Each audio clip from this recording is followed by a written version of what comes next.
Ajit web TV वेख रहे दर्शकों तुहाडा हार्दिक स्वागत है जी। मैं तुहाडा साथी धर्मिंदर सिंह औलख। दोस्तों मुलाकातां दे सिलसिले विच अज असी पहुँचे हुए हैं जी डॉक्टर जगदीश सचदेवा पंजाबी नाटककारां दी चौथी पीढ़ी दे विच जिन्हां दे विलक्षण नाटककार वजों जिन्हां नूं गिणिया जांदा। बहुत खूबसूरत नाटकां दी सिरजना कीती। उन्हां दे नाटक सावी दे उत्ते जिवें सफलता दे नाल ओह रंगमंच ते खेडिया गया, उहदे ते हिंदी फिल्म भी बनी ते उसका अंग्रेजी अनुवाद भी होया। जदों असी दूरदर्शन की गल करते हाँ तो असी बहुत छोटे सां जदों चौंक ढोलियां वणजारा अखाड़ा एक सी मलका वर्गे नाटक उत्थे असी वेख के ते उस नाटकां दे असी कैल हो गए सां। जदों थोड़े वड्डे होए दोस्तां दे विच मिलण लगे ते उदों जदों सचदेवा साहब नूं मिलिया सानूं पता लगा इन्हां नाटकां दे जिहड़े लेखक ने वो ये ने ते साडे लई ये बड़ी माण वाली गल सी भी असी सचदेवा साहब नूं मिल रहे हैं। अज असी उन्हां दे रूबरू तुहानूं करवावांगे, उन्हां दी जिंदगी बारे, उन्हां दे नाटकां बारे, उन्हां दे रंगमंच दे सफ़र बारे तुहानूं सांझ पवावांगे। ते आओ मिलदे हां डॉक्टर जगदीश सचदेवा होरां नूं। सचदेवा साहब अजीत वैब टीवी वालों तुहाडा स्वागत करदे हां जी। मैं भी धर्मिंदर औलख जी और कैंबो साहब तुहानूं अपने दफ्तर च जी आयां नूं आखदा वां। बहुत बहुत जी। सचदेवा साहब असी तुहाडे रंगमंच सफ़र दी ते तुहाडे नाटक जिहड़ा खेतर है नाटक दा तुहाडा नाटककार वजों तुसीं प्रसिद्ध होए हो इस बारे गल करांगे। सब तो पहलां तुसीं अपने परिवारक पिछोकड़ बारे संखेप दे विच जानकारी दिओ। साडा परिवार जिहड़ा है औलख साहब होर लखां परिवारां वांग 1947 दी मुल्क वंड च पाकिस्तान तो उजड़ के इत्थे आया सी ते साडे माँ बाप जिहड़े ने उन्हां नूं इत्थे शरीफपुरे मुहल्ले च एक घर अलाट होया, उत्थे मेरा जन्म होया, उत्थे ही मेरा बचपन मेरी जवानी तक मैं उत्थे रहा वां। जदों साडे माँ बाप उधरों उजड़ के आए तो उधर दे जिहड़े शाह लोग सन वड्डे कारोबारी सन ते इत्थे आके बेचारे मेरे बाप नूं एक निक्की जी करियाने की दुकान करनी पई। जिंदगी की बेहद जद्दोजहद बेहद मेहनत करनी पई ते इस मेहनत ने उहनूं तोड़ भी दिता ते साडा परिवार भी जिहड़ा ना कोई जिक्र योग प्राप्ति नहीं कर सकिया सिवाए कि एक मेरी भैन गुरनाम कौर ग्रोवर जिहड़ी वो उस जमाने च MA पंजाबी कर गई ते पंजाब चो अव्वल रही ते नाम ही उहदा बनिया। ते होर साडा परिवार कोई इस तरह साहित्यक या कोई नाटकी मस रखण वाला परिवार नहीं सी। पर हाँ साडे जिहड़े शरीफपुरे महल्ले दे विच उस वक्त गुरुद्वारा सिंह सभा वाले जिहड़ी संस्था सी वो नाटक करवाया करदी सी हर साल।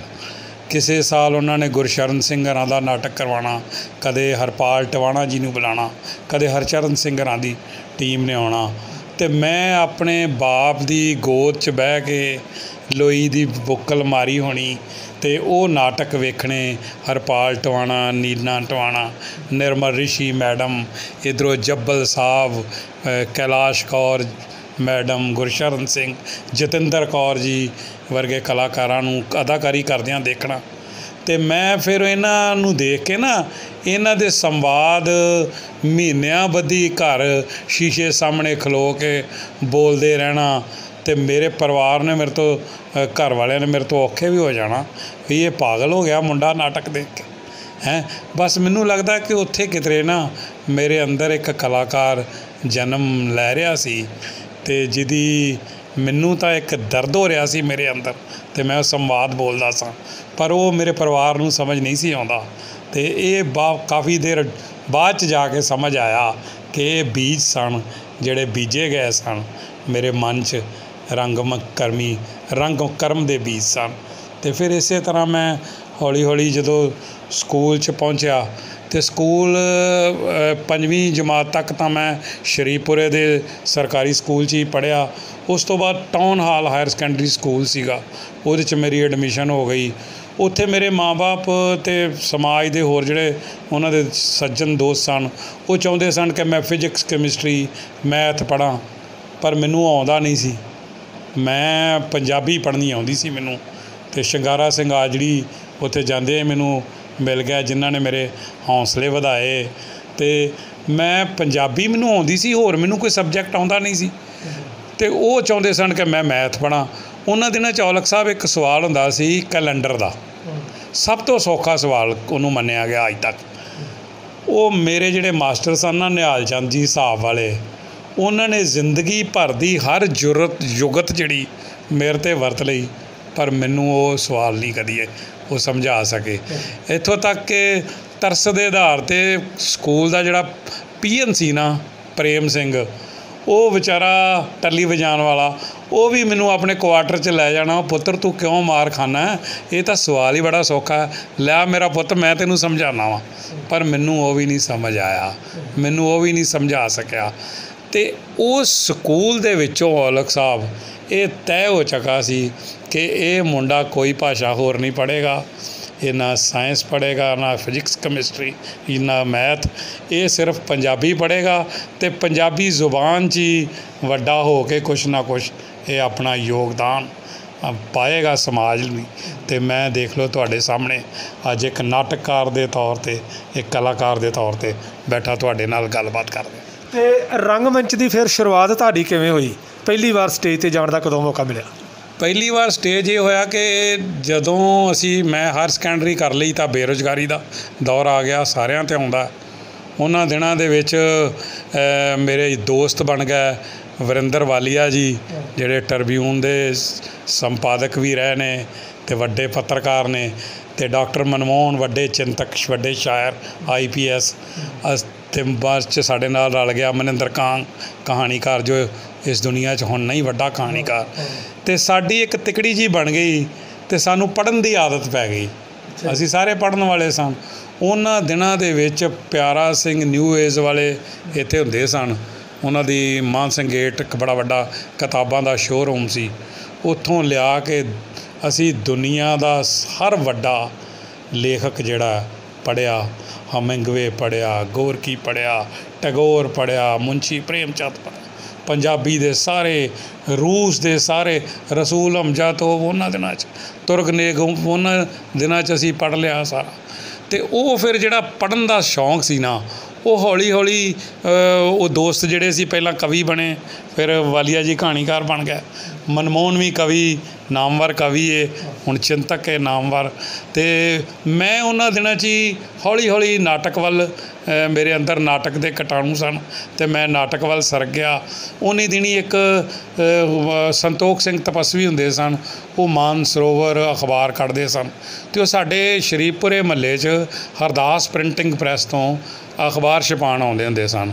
ਅਤੇ ਉਹ ਉੱਥੇ ਉਹਨਾਂ ਨੇ ਇੱਕ ਦਰਜੀ ਦੀ ਦੁਕਾਨ 'ਤੇ ਬੈਠੇ ਹੋਣਾ, ਅਤੇ ਉੱਥੇ ਉਹਨਾਂ ਨਾਲ ਮੁਲਾਕਾਤ ਹੋ ਗਈ, ਅਤੇ ਉਹਨਾਂ ਨੇ ਦੱਸਿਆ ਕਿ ਉਹ ਇੱਕ ਮਾਨ ਸਰੋਵਰ ਨਾਟਕ ਕਲਾ ਕੇਂਦਰ ਬਣਾ ਰਹੇ ਹਨ ਅਤੇ ਨਾਟਕ ਕਰਨ ਵਾਲੇ ਹਨ, ਅਤੇ ਅਸੀਂ ਆਪਣੀ ਇੱਛਾ ਜ਼ਾਹਰ ਕੀਤੀ ਕਿ ਅਸੀਂ ਤਾਂ ਐਕਟਿੰਗ ਕਰਨਾ ਚਾਹੁੰਦੇ ਹਾਂ। ਅਤੇ ਉਹਨਾਂ ਨੇ ਉਸ ਨਾਟਕ ਦੇ ਵਿੱਚ ਮੈਨੂੰ ਲਿਆ, ਇੱਕ 'ਚ ਲਿਆ, ਫਿਰ ਦੂਸਰੇ 'ਚ ਲਿਆ। ਬਸ ਉੱਥੋਂ ਫਿਰ ਮੈਂ ਦੂਸਰੇ ਨਾਟਕਕਾਰ ਜਿਵੇਂ ਜੱਬਲ ਸਾਹਿਬ ਜਾਂ ਸੁਰੇਸ਼ ਪੰਡਤ ਜਾਂ ਹੋਰ ਜਿਹੜੇ ਨਾਟਕਕਾਰ ਸੀ, ਉਹਨਾਂ ਦੀ ਨਜ਼ਰੀ ਚੜ੍ਹ ਗਿਆ, ਅਤੇ ਉਹਨਾਂ ਨਾਲ ਵੀ ਮੈਂ ਨਾਟਕ ਕਰਨੇ ਸ਼ੁਰੂ ਕਰ ਦਿੱਤੇ। ਵੇਦ ਸ਼ਰਮਾ ਜੀ ਨਾਲ ਨਾਟਕ ਕਰਨਾ ਸ਼ੁਰੂ ਕਰ ਦਿੱਤਾ, ਅਤੇ ਇਸ ਤਰ੍ਹਾਂ ਫਿਰ ਇਸ ਲਾਈਨ ਦੇ ਵਿੱਚ ਆਉਣਾ ਬਣ ਗਿਆ ਹੌਲੀ ਹੌਲੀ ਬਤੌਰ ਕਲਾਕਾਰ। ਅਤੇ ਉਸ ਤੋਂ ਬਾਅਦ ਫਿਰ ਨਾਟਕ ਲਿਖਣ ਦਾ ਜਿਹੜਾ ਉਹ ਕਿਵੇਂ ਸ਼ੁਰੂ ਹੋਇਆ ਦੌਰ, ਅਤੇ ਕਿਹੜਾ ਨਾਟਕ ਲਿਖਿਆ ਗਿਆ ਪਹਿਲਾਂ? ਧਰਮਿੰਦਰ, ਜਦੋਂ ਮੈਂ ਨਾਟਕਾਂ 'ਚ ਕਲਾਕਾਰੀ ਕਰਨ ਲੱਗਾ ਤਾਂ ਮੈਨੂੰ ਮੇਰੀ ਸ਼ਕਲ ਵਜ੍ਹਾ ਮੇਰੀ ਉਹੋ ਜਿਹੀ ਸੀ, ਮੈਂ ਹੀਰੋ ਤਾਂ ਲੱਗਦਾ ਨਹੀਂ ਸੀ, ਅਤੇ ਮੈਨੂੰ ਛੋਟੇ ਮੋਟੇ ਰੋਲ ਮਿਲਣੇ, ਅਤੇ ਮੈਂ ਆਪਣੇ 2-4 ਡਾਇਲੌਗ ਬੋਲ ਕੇ ਅਤੇ 2 ਘੰਟੇ ਬੈਠੇ ਰਹਿਣਾ, ਫਿਰ ਵਾਰੀ ਕਦੋਂ ਆਏਗੀ ਅਤੇ ਮੈਂ ਫਿਰ ਐਂਟਰੀ ਮਾਰਾਂਗਾ। ਮੈਂ ਬੜਾ ਔਖਾ ਹੁੰਦਾ ਸਾਂ, ਮੇਰੇ ਮਨ ਦੇ ਵਿੱਚ ਇੱਕ ਯੁੱਧ ਚੱਲਦਾ ਰਹਿੰਦਾ ਹੁੰਦਾ ਸੀ ਉਹ 2-3 ਘੰਟੇ ਕਿ ਯਾਰ ਮੈਂ ਤਾਂ ਇੱਕ ਵੱਡਾ ਕੰਮ ਕਰਨ ਲਈ ਇਸ ਫੀਲਡ 'ਚ ਆਇਆ, ਮੈਂ ਤਾਂ ਸਮਾਜ ਨੂੰ ਬਦਲਣ ਲਈ ਆਇਆ ਵਾਂ, ਅਤੇ ਮੈਂ 1-2 ਡਾਇਲੌਗ ਬੋਲ ਕੇ ਫਿਰ 2 ਘੰਟੇ ਬਹਿ ਜਾਂਦਾ ਵਾਂ। ਮੈਨੂੰ ਕੁਝ ਵੱਡਾ ਕਰਨਾ ਚਾਹੀਦਾ, ਮੈਨੂੰ ਕੁਝ ਨਵਾਂ, ਕੁਝ ਅਨੋਖਾ ਕਰਨਾ ਚਾਹੀਦਾ ਹੈਗਾ। ਅਤੇ ਉਹਨਾਂ ਦਿਨਾਂ 'ਚ ਨਾਟਕ ਵੀ ਕਿਹੜੇ ਹੁੰਦੇ ਸਨ, ਇਹ ਲਹੂ ਕਿਸ ਦਾ ਹੈ, ਨਿਓਟਿਆਂ ਦੀ ਓਟ, ਜਾਂ ਸਰਦਾਰ ਡਾਕਟਰ ਹਰਚਰਨ ਸਿੰਘ ਹਰਾਂ ਦੇ, ਫੁੱਲ ਸਾਹਿਬ ਦੇ ਨਾਟਕ, ਪੁਰਾਣੇ ਨਾਟਕ ਹੀ ਰਿਪੀਟ ਹੁੰਦੇ ਸਨ ਬਹੁਤੇ, ਨਵਾਂ ਨਾਟਕ ਕੋਈ ਕਦੀ ਕਰਦਾ ਸੀ, ਅਤੇ ਮੈਂ ਕੁਝ ਨਵਾਂ, ਕੁਝ ਅਨੋਖਾ ਕਰਨਾ ਚਾਹੁੰਦਾ ਸਾਂ। ਅਤੇ ਉਨੀ ਦਿਨੀ ਮੈਂ ਜਿਹੜਾ ਨਾ ਨਾਟਕ ਲਿਖਿਆ ਚੌਂਕ ਢੋਲੀਆਂ। ਫਿਰ ਇੱਕ ਨਾਟਕ ਲਿਖਿਆ ਖੁਸਰੇ। ਉਹ ਯਾਰਾਂ ਦੋਸਤਾਂ 'ਚ ਜਦੋਂ ਪੜ੍ਹਿਆ ਉਹ ਹੈਰਾਨ ਹੋ ਗਿਆ, ਕਹਿੰਦੇ ਯਾਰ ਇਹੋ ਜਿਹਾ ਨਾਟਕ ਵੀ ਹੋ ਸਕਦੇ। ਮੈਂ ਕਿਹਾ ਹੋ ਨਹੀਂ ਸਕਦੇ, ਆਓ ਮੈਂ ਤੁਹਾਨੂੰ ਕਰਵਾਉਂਦਾ ਵਾਂ। ਅਤੇ ਅਸੀਂ ਇੱਕ ਟੀਮ ਬੱਝ ਕੇ ਅਤੇ ਉਹ ਨਾਟਕ ਜਿਹੜੇ ਕਰਨੇ ਸ਼ੁਰੂ ਕੀਤੇ। ਸਭ ਤੋਂ ਪਹਿਲਾਂ ਜਿਹੜਾ ਮੇਰਾ ਨਾਟਕ ਸੀ, ਮੈਂ ਇਹ ਨਾਟਕ ਕੀਤਾ ਸੀ ਲਕਸ਼ਮੀ ਨਾਰਾਇਣ ਲਾਲ ਹਰਾਂ ਦਾ ਲਿਖਿਆ ਨਾਟਕ ਸੀ। ਉਹਦਾ ਨਾਂ ਸੀ ਅਪ੍ਰਸੰਗਿਕ ਜਹਾਜ਼ ਭਟਕ ਗਿਆ। ਉਸ ਤੋਂ ਬਾਅਦ ਮੈਂ ਨਾਟਕ ਕੀਤਾ ਔਲਖ ਸਾਹਿਬ ਦਾ ਸਿੱਧਾ ਵਿੰਗਾ ਬੰਦਾ ਸਿਧਾਰਾ। ਉਸ ਤੋਂ ਬਾਅਦ ਫਿਰ ਮੈਂ ਆਪਣੇ ਨਾਟਕ ਚੌਂਕ ਢੋਲੀਆਂ ਵਗੈਰਾ ਕਰਨੇ ਸ਼ੁਰੂ ਕੀਤੇ। ਜਦੋਂ ਚੌਂਕ ਢੋਲੀਆਂ ਨਾਟਕ ਮੰਚ 'ਤੇ ਕੀਤਾ ਅਤੇ ਲੋਕ ਹੱਸ਼ ਕਰ ਉੱਠੇ। ਇੱਕ ਨਵੀਂ ਕਿਸਮ ਦੀ ਦੁਨੀਆ, ਢੋਲੀਆਂ ਨੂੰ ਮੰਚ 'ਤੇ ਲੈ ਆਉਣਾ, ਉਹਨਾਂ ਦਾ ਕਲਚਰ, ਉਹਨਾਂ ਦਾ ਸੱਭਿਆਚਾਰ, ਢੋਲ ਦੀਆਂ ਤਾਲਾਂ, ਸਾਰੇ ਫਨਕਾਰ ਢੋਲ ਵਜਾ ਰਹੇ ਨੇ, ਬਾਜ਼ਾਰ ਦਾ ਸੀਨ, ਉਹ ਇੱਕ ਅਲੱਗ ਹੀ ਜਿਹੜਾ ਨਾ ਦਰਸ਼ਕਾਂ ਦੇ ਸਾਹਮਣੇ ਇੱਕ ਦੁਨੀਆ ਪੈਦਾ ਹੋ ਗਈ ਰੰਗਮੰਚ 'ਤੇ। ਅਤੇ ਮੈਨੂੰ ਉਸ ਨਾਟਕ ਦੀ ਬੜੀ ਪ੍ਰਸ਼ੰਸਾ ਮਿਲੀ, ਅਖਬਾਰਾਂ ਨੇ ਉਹਦੇ ਰਿਵਿਊ ਬੜੇ ਅੱਛੇ ਲਿਖੇ। ਅਤੇ ਜਦੋਂ ਧਰਮਿੰਦਰ ਚੌਂਕ ਢੋਲੀਆਂ ਮੰਚ 'ਤੇ ਪੇਸ਼ ਕੀਤਾ ਗਿਆ ਤਾਂ ਇੱਕ ਨਵੀਂ ਕਿਸਮ ਦਾ ਨਾਟਕ, ਨਵੀਂ ਕਿਸਮ ਦੀ ਦੁਨੀਆ, ਨਵੀਂ ਕਿਸਮ ਦੀ ਬੋਲੀ ਸ਼ੈਲੀ, ਭਾਸ਼ਾ, ਢੋਲੀਆਂ ਦਾ ਸਾਰਾ ਕਲਚਰ, ਉਹਨਾਂ ਦਾ ਸੱਭਿਆਚਾਰ, ਉਹਨਾਂ ਦਾ ਜਨ ਜੀਵਨ ਸੀ ਉਹਦੇ 'ਤੇ। ਅਤੇ ਲੋਕ ਹੱਸ਼ ਕਰ ਉੱਠੇ ਕਿ ਯਾਰ ਇਸ ਤਰ੍ਹਾਂ ਦਾ ਵੀ ਕੋਈ ਨਾਟਕ ਹੋ ਸਕਦਾ। ਉਹਨਾਂ ਦਿਨਾਂ 'ਚ ਅਖਬਾਰ ਹੀ ਮਾਧਿਅਮ ਹੁੰਦਾ ਸੀ ਪ੍ਰਚਾਰ ਦਾ। ਅਖਬਾਰਾਂ 'ਚ ਬੜੇ ਸ਼ਾਨਦਾਰ ਰਿਵਿਊ ਛਪੇ ਉਸ ਨਾਟਕ ਦੇ। ਉਹ ਰਿਵਿਊ ਦੂਰਦਰਸ਼ਨ 'ਤੇ ਪਹੁੰਚੇ। ਉਹਨਾਂ ਦਿਨਾਂ 'ਚ ਮੇਰੀ ਇੱਕ ਕਿਤਾਬ ਵੀ ਆ ਗਈ। ਮਨਿੰਦਰ ਕਾਂਗ ਨੇ ਮੈਨੂੰ ਪੰਪਿੰਗ ਦੇ ਕੇ ਅਤੇ ਇੱਕ ਕਿਤਾਬ ਛਪਵਾਤੀ ਮੇਰੀ ਚੌਂਕ ਢੋਲੀਆਂ, ਜਿਹਦੇ 'ਚ 3 ਨਾਟਕ ਸੀ, ਚੌਂਕ ਢੋਲੀਆਂ, ਅਖਾੜਾ ਅਤੇ ਖੁਸਰੇ। ਅਤੇ ਮੈਨੂੰ ਦੂਰਦਰਸ਼ਨ ਤੋਂ ਕੁਝ ਦਿਨਾਂ ਬਾਅਦ ਹੀ ਚਿੱਠੀ ਆ ਗਈ ਕਿ ਤੁਸੀਂ ਫੌਰਨ ਚਿੱਠੀ ਪੜ੍ਹਦਿਆਂ ਦੂਰਦਰਸ਼ਨ ਆਓ ਅਤੇ ਅਸੀਂ ਤੁਹਾਡਾ ਨਾਟਕ ਚੌਂਕ ਢੋਲੀਆਂ ਦੂਰਦਰਸ਼ਨ ਵੱਲੋਂ ਕਰਨਾ। ਅਤੇ ਉਹ ਫਿਰ ਨਾਟਕ ਕਾਫੀ ਸਾਰੇ ਪਾਤਰ ਮੇਰੇ ਲੈ ਕੇ ਹੀ ਜੋ ਰੰਗਮੰਚ ਦੇ ਸੀ। ਕੁਝ ਅਸੀਂ ਸਰਦਾਰ ਭਾਗ ਸਿੰਘ ਹੋਰਾਂ ਨੂੰ ਮੇਨ ਰੋਲ ਲਈ ਦੂਰਦਰਸ਼ਨ ਨੇ ਲਿਆ। ਅਤੇ ਉਹ ਇੱਕ ਨਾਟਕ ਅਸੀਂ ਉਹਦੀ ਸ਼ੂਟਿੰਗ ਕੀਤੀ ਇੱਥੇ ਯੂਨੀਵਰਸਿਟੀ 'ਚ ਅਤੇ ਅੰਮ੍ਰਿਤਸਰ ਸ਼ਹਿਰ 'ਚ। ਅਤੇ ਧਰਮਿੰਦਰ ਜਦੋਂ ਉਹ ਨਾਟਕ ਪੇਸ਼ ਹੁੰਦਾ ਰਾਤ ਅਤੇ ਮੈਂ ਜਦੋਂ ਉਸ ਰਾਤ ਨਾਟਕ ਦੇਖ ਕੇ ਸੁੱਤਾ ਸੀ ਨਾ, ਮੈਂ ਉਦੋਂ ਸਰਦਾਰ ਇੰਦਰ ਸਿੰਘ ਸਚਦੇਵਾ ਕਰਿਆਨੇ ਵਾਲੇ ਦਾ ਇੱਕ ਸਧਾਰਨ ਜਿਹਾ ਕਲਾਕਾਰ ਪੁੱਤਰ ਸੀਗਾ। ਅਤੇ ਜਦੋਂ ਮੈਂ ਸਵੇਰੇ ਉੱਠਿਆ ਵਾਂ ਨਾ, ਅਤੇ ਸਾਡੇ ਫੋਨ ਦੀ ਘੰਟੀ ਵੱਜਣੀ ਸ਼ੁਰੂ ਹੋ ਗਈ। ਸਾਡੇ ਘਰ ਲੋਕ ਆਉਣੇ ਸ਼ੁਰੂ ਹੋ ਗਏ, ਗਲੀ ਮਹੱਲੇ ਦੇ। ਉਹ ਯਾਰ ਐਡਾ ਵਧੀਆ ਨਾਟਕ, ਉਹ ਐਡਾ ਵਧੀਆ ਨਾਟਕ। ਮੈਨੂੰ ਸਰਦਾਰ ਗੁਰਸ਼ਰਨ ਸਿੰਘ ਹੋਰਾਂ ਦਾ ਫੋਨ ਆ ਗਿਆ, ਮੈਨੂੰ ਔਲਖ ਸਾਹਿਬ ਹੋਰਾਂ ਨੇ ਫੋਨ 'ਤੇ ਵਧਾਈਆਂ ਦਿੱਤੀਆਂ, ਮੈਨੂੰ ਹੋਰ ਵੱਡੇ ਵੱਡੇ ਸਕਾਲਰਾਂ ਨੇ ਵਧਾਈਆਂ ਦਿੱਤੀਆਂ। ਅਤੇ ਮੈਨੂੰ ਲੱਗਾ ਕਿ ਮੇਰੀ ਜਿਹੜੀ ਗੱਲ ਸੀ ਨਾ, ਇੱਕ ਗੱਲ ਬਣਨੀ ਚਾਹੀਦੀ ਹੈ, ਉਹ ਮੇਰੀ ਇੱਕੋ ਇੱਕ ਨਾਟਕ ਚੌਂਕ ਢੋਲੀਆਂ ਨਾਲ ਬਣ ਗਈ। ਅਤੇ ਮੈਂ ਪੱਕੇ ਪੈਰੀ ਇਸ ਫੀਲਡ ਦੇ ਵਿੱਚ ਆ ਗਿਆ ਅਤੇ ਜੋ ਅੱਜ ਤੱਕ ਇਹ ਸਫ਼ਰ ਅੱਗੋਂ ਜਾਰੀ ਹੈ। ਅਤੇ ਹੁਣ ਤੱਕ ਕਿੰਨੇ ਕੁ ਨਾਟਕ ਲਿਖੇ ਗਏ ਨੇ ਅਤੇ ਕਿੰਨੀਆਂ ਕਿਤਾਬਾਂ ਤੁਹਾਡੀਆਂ ਛਪ ਚੁੱਕੀਆਂ ਨੇ? ਜਿੱਥੋਂ ਤੱਕ ਮੇਰੇ ਕੁੱਲ ਨਾਟਕ ਨੇ 10 ਕੁ ਨਾਟਕ ਮੈਂ ਲਿਖੇ ਨੇ, ਪਰ ਕਿਤਾਬਾਂ ਮੇਰੀਆਂ 4 ਛਪੀਆਂ ਨੇ। ਇੱਕ ਚੌਂਕ ਢੋਲੀਆਂ, ਦੂਸਰਾ ਘੁੱਗੂ ਘੋੜੇ ਬੰਦੇ, ਅਤੇ ਸਾਵੀ ਆਈ ਆ ਫਿਰ ਉਸ ਤੋਂ ਬਾਅਦ। ਅਤੇ ਉਸ ਤੋਂ ਬਾਅਦ ਫਿਰ ਹੁਣ ਜਿਹੜਾ ਪਿੱਛੇ 2-3 ਸਾਲ ਪਹਿਲਾਂ ਮੈਂ ਨਾਟਕ, ਮੇਰਾ ਇੱਕ ਬਹੁਤ ਚਰਚਿਤ ਨਾਟਕ ਹੈ ਸ਼ੂਗਰ ਫਰੀ, ਉਹਦੀ ਕਿਤਾਬ ਆਈ ਹੈ। ਨਾਟਕਾਂ ਦੀਆਂ ਮੇਰੀਆਂ ਹੁਣ ਤੱਕ 4 ਕਿਤਾਬਾਂ ਨੇ। ਅਤੇ ਹੁਣ ਉਹਨਾਂ ਦੇ ਉੱਤੇ ਆਲੋਚਨਾ ਦੀਆਂ ਵੀ ਮੇਰਾ ਖਿਆਲ 3-4 ਕਿਤਾਬਾਂ ਪਿਛਲੇ ਕੁਝ ਸਾਲਾਂ ਦੇ ਵਿੱਚ ਆ ਗਈਆਂ ਨੇ। ਅਤੇ ਹੁਣੇ ਜਿਹਾ ਮੇਰੇ ਨਾਟਕ ਦੀ ਆਲੋਚਨਾ ਦੀ ਇੱਕ ਕਿਤਾਬ ਡਾਕਟਰ ਨਰੇਸ਼ ਨੇ, ਸਕਾਲਰ, ਉਹਨਾਂ ਨੇ ਕੱਢੀ ਹੈਗੀ ਹੈ, ਜਗਦੀਸ਼ ਸਚਦੇਵਾ ਦਾ ਰੰਗਮੰਚ ਸੰਸਾਰ।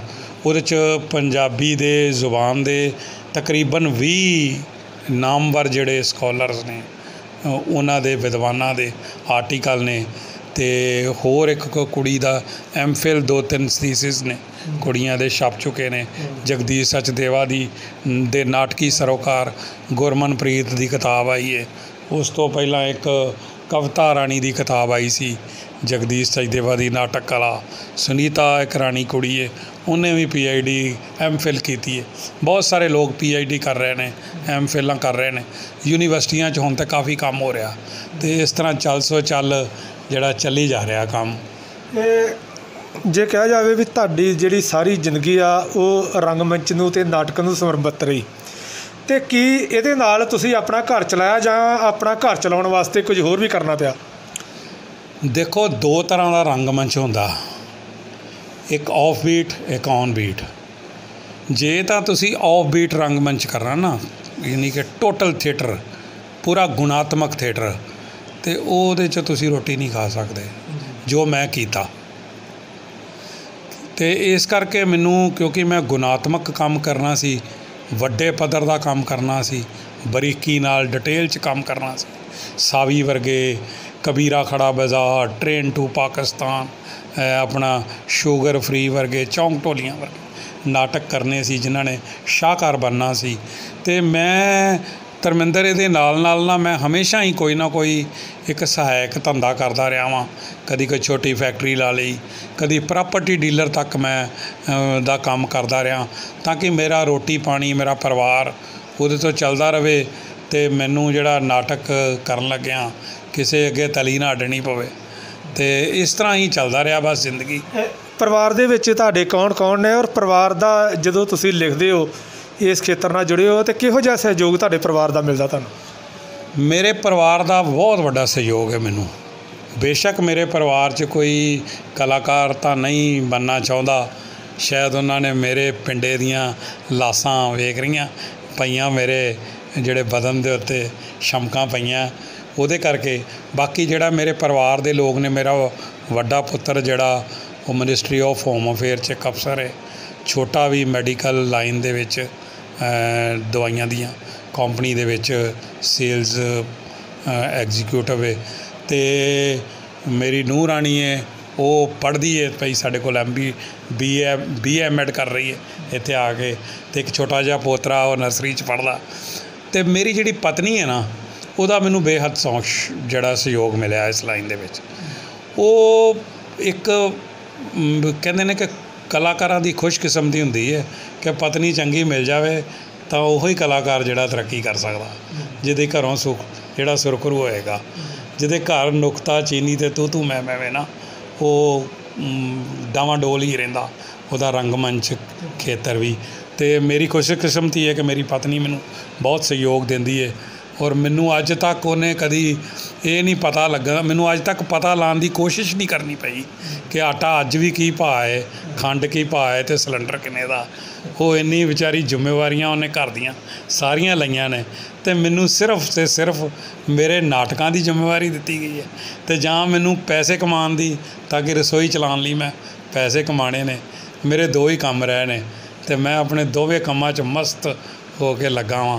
ਮੈਨੂੰ ਤੀਜਾ ਕੰਮ ਕਦੀ ਮੇਰੇ ਪਰਿਵਾਰ ਨੇ ਪੈਣ ਹੀ ਨਹੀਂ ਦਿੱਤਾ, ਆਪੇ ਸਾਂਭ ਲਿਆ। ਜਿੱਡਾ ਮਰਜ਼ੀ ਕੋਈ ਵੱਡਾ ਵੀ ਮਸਲਾ ਆਇਆ, ਉਹ ਖੁਦ ਆਪ ਨਜਿੱਠ ਲੈਂਦੇ ਨੇ। ਅਤੇ ਹੁਣ ਆਪਣੇ ਗਾਂਹ ਅੱਗੇ ਭਵਿੱਖ ਦੀ ਕੀ ਯੋਜਨਾ, ਕੀ ਨਵਾਂ ਸੋਚ ਰਹੇ ਹੋ ਕੁਛ ਕਰਨ ਬਾਰੇ? ਦੇਖੋ, ਭਵਿੱਖ 'ਚ ਮੈਂ ਕੁਛ ਹੁਣ ਅੱਗੇ ਸ਼ਾਰਟ ਫਿਲਮਾਂ ਬਣਾਉਣ ਦਾ ਮੈਂ ਚਾਹੁੰਦਾ ਕਿ ਥੀਏਟਰ ਤੋਂ ਹੁਣ ਨਿਕਲ ਕੇ, ਕਿਉਂਕਿ ਥੀਏਟਰ ਕਾਫੀ ਮਹਿੰਗਾ ਹੋ ਗਿਆ, ਅਤੇ ਜਿੰਨੇ 'ਚ ਇੱਕ ਥੀਏਟਰ ਦਾ ਨਾਟਕ ਚੰਗਾ ਬਣਦਾ, ਉਹਨੇ 'ਚ ਇੱਕ ਫਿਲਮ ਬਣ ਜਾਂਦੀ ਹੈ। ਅਤੇ ਥੀਏਟਰ ਨੂੰ ਵੇਖਦਾ 100, 200, 500 ਜਾਂ 1000 ਬੰਦਾ, ਅਤੇ ਫਿਲਮ ਲੱਖਾਂ ਲੋਕਾਂ ਤੱਕ, ਪੂਰੀ ਦੁਨੀਆ ਤੱਕ ਪਹੁੰਚ ਜਾਂਦੀ ਹੈ। ਅਤੇ ਮੇਰਾ ਇਰਾਦਾ ਹੈ ਕਿ ਹੁਣ ਮੈਂ ਆਉਣ ਵਾਲੇ ਸਮੇਂ 'ਚ ਕੋਈ ਸ਼ਾਰਟ ਫਿਲਮਾਂ ਬਣਾਵਾਂਗਾ। ਹੁਣ ਇਹਨਾਂ ਦਿਨਾਂ ਦੇ ਵਿੱਚ ਮੈਂ ਫੀਚਰ ਫਿਲਮਾਂ ਲਿਖਣ ਦਾ ਕੰਮ ਵੀ ਸ਼ੁਰੂ ਕੀਤਾ ਹੈ, 2 ਕੁ ਲਿਖੀਆਂ ਨੇ। ਅਤੇ ਅੱਗੋਂ ਜਿਹੜਾ ਮੇਰਾ ਨਾਟਕ ਆਉਣ ਵਾਲਾ ਹੈ ਨਾ ਨਵਾਂ, ਉਹ ਹੋਵੇ ਮੇਮ। ਉਹ ਮੇਰਾ ਡਰੀਮ ਪ੍ਰੋਜੈਕਟ ਹੈ। ਉਹ ਬਹੁਤ ਵੱਡਾ ਨਾਟਕ ਜਿਹੜਾ ਮੁਲਕ ਵੰਡ ਨੂੰ ਲੈ ਕੇ ਹੀ ਹੈ।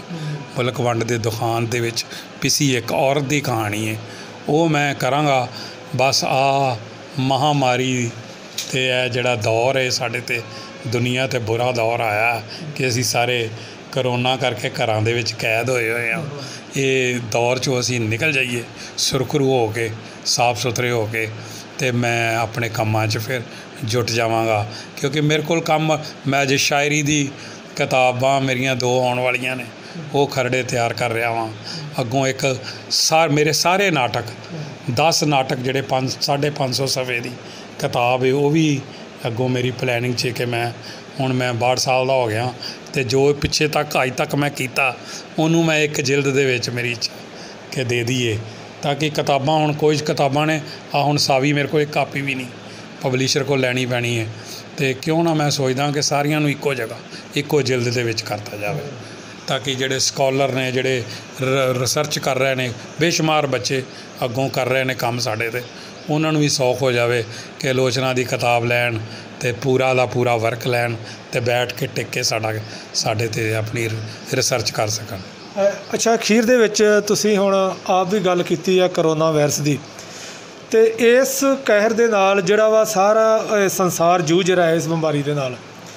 ਇਸ ਸਮੇਂ ਦੌਰਾਨ ਸਾਰੇ ਲੋਕ ਆਪਣੇ ਘਰਾਂ ਦੇ ਵਿੱਚ ਬੰਦ ਨੇ, ਕਰਫਿਊ ਲੱਗਾ ਹੋਇਆ, ਤੇ ਉਹ ਸਮਾਂ ਤੁਸੀਂ ਘਰ ਦੇ ਵਿੱਚ ਕਿਵੇਂ ਗੁਜ਼ਾਰਿਆ? ਕੀ ਨਵਾਂ ਕੁਝ ਕੀਤਾ? ਔਰ ਕਿਹੋ ਜਿਹੇ ਦਿਨ ਤੁਸੀਂ ਬਿਤਾਏ ਆ? ਦੇਖੋ, ਮੁਸ਼ਕਲ ਤਾਂ ਹੋਈ, ਸਾਰਿਆਂ ਨੂੰ ਹੋ ਰਹੀ ਹੈ, ਪਰ ਇਹਦਾ ਹੱਲ ਵੀ ਕੋਈ ਨਹੀਂ। ਅਸੀਂ ਘਰ ਰਵਾਂਗੇ ਤਾਂ ਹੀ ਬਚਾਏ, ਹੋਰ ਕੋਈ ਹੱਲ ਨਹੀਂ। ਅਤੇ ਮੈਨੂੰ ਕੋਈ ਖਾਸ ਧਰਮਿੰਦਰ ਬਹੁਤਾ ਫਰਕ ਨਹੀਂ ਪਿਆ, ਕਿਉਂਕਿ ਮੇਰਾ ਸਾਰਾ ਜੀਵਨ ਜਿਹੜਾ ਨਾ, ਮੈਂ ਅੱਧੇ ਤੋਂ ਪੌਣਾ ਦਿਨ ਘਰ ਹੀ ਰਹਿੰਦਾ ਰਿਹਾ ਵਾਂ। ਕਿਉਂਕਿ ਮੈਂ ਜਦੋਂ ਕਾਰੋਬਾਰ ਵੀ ਕੀਤਾ 2-4 ਘੰਟਿਆਂ ਲਈ ਰੋਟੀ ਕਮਾਉਣ ਲਈ ਕੀਤਾ, ਬਾਕੀ ਮੈਂ ਕਿਤਾਬਾਂ ਨੂੰ ਜਾਂ ਆਪਣੇ ਰੰਗਮੰਚ ਨੂੰ ਜਾਂ ਆਪਣੇ ਕਲਾਕਾਰਾਂ ਨੂੰ ਹੀ ਮੈਂ ਸਮਰਪਿਤ ਰਿਹਾ ਹਮੇਸ਼ਾ। ਅਤੇ ਹੁਣ ਵੀ ਮੈਨੂੰ ਬਹੁਤਾ ਫਰਕ ਨਹੀਂ ਪਿਆ, ਅਤੇ ਹੁਣ ਵੀ ਪੜ੍ਹਦਾ ਵਾਂ, ਲਿਖਦਾ ਵਾਂ, ਕਵਿਤਾ ਲਿਖਦਾ ਵਾਂ, ਮੈਂ ਨਾਟਕ ਲਿਖ ਰਿਹਾ ਵਾਂ, ਸਕ੍ਰਿਪਟਾਂ ਲਿਖ ਰਿਹਾ ਵਾਂ। ਆਪਣੇ ਪੋਤਰਾ ਮੇਰਾ ਛੋਟਾ ਜਿਹਾ ਅਵਿਤਾਜ 3 ਸਾਲ ਦਾ, ਉਹਦੇ ਨਾਲ ਮੈਂ ਖੇਡਦਾ ਵਾਂ। ਉਹ ਮੈਨੂੰ ਪੜ੍ਹਾਉਂਦਾ, ਨਵੀਆਂ ਗੱਲਾਂ ਮੈਨੂੰ ਸਿਖਾਉਂਦਾ ਹੈਗਾ। ਉਹ ਵੀ ਹੁਣ ਕਵਿਤਾ ਲਿਖਣ ਲੱਗ ਪਿਆ ਛੋਟੀ ਅਤੇ ਬੜਾ ਚੰਗਾ ਲੱਗਦਾ।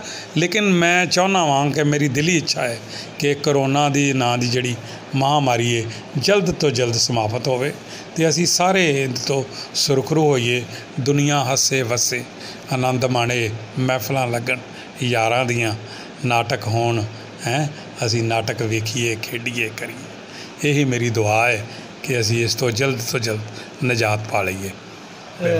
ਬਹੁਤ ਬਹੁਤ ਸ਼ੁਕਰੀਆ ਸਚਦੇਵਾ ਸਾਹਿਬ। ਪਿਆਰੇ ਦਰਸ਼ਕੋ, ਇਹ ਸਨ ਡਾਕਟਰ ਜਗਦੀਸ਼ ਸਚਦੇਵਾ, ਨਾਟਕਕਾਰੀ ਦਾ ਇੱਕ ਵੱਡਾ ਨਾਂ। ਅਸੀਂ ਇਹਨਾਂ ਦੇ ਨਾਲ ਕੁਝ ਪਲ ਸਾਂਝੇ ਕੀਤੇ, ਇਹਨਾਂ ਦੀ ਜ਼ਿੰਦਗੀ ਬਾਰੇ, ਇਹਨਾਂ ਦੇ ਰੰਗਮੰਚ ਦੇ ਸਫ਼ਰ ਬਾਰੇ, ਇਹਨਾਂ ਦੀ ਜੋ ਨਾਟਕਕਾਰੀ ਆ ਉਹਦੇ ਬਾਰੇ। ਅਤੇ ਦੋਸਤੋ, ਇੱਥੇ ਚਾਹੁੰਦੇ ਹਾਂ ਤੁਹਾਡੇ ਕੋਲੋਂ ਇਜਾਜ਼ਤ। ਮੈਂ ਤੁਹਾਡਾ ਸਾਥੀ ਧਰਵਿੰਦਰ ਸਿੰਘ ਔਲਖ, ਮੇਰੇ ਨਾਲ ਮੇਰੇ ਸਹਿਯੋਗੀ ਪੱਤਰਕਾਰ ਬਲਦੇਵ ਸਿੰਘ ਕੰਬੋ। ਤੁਸੀਂ ਵੇਖਦੇ ਰਹੋ ਅਜੀਤ ਵੈੱਬ TV। ਬਹੁਤ ਬਹੁਤ ਸ਼ੁਕਰੀਆ, ਧੰਨਵਾਦ, ਸਤਿ ਸ੍ਰੀ ਅਕਾਲ।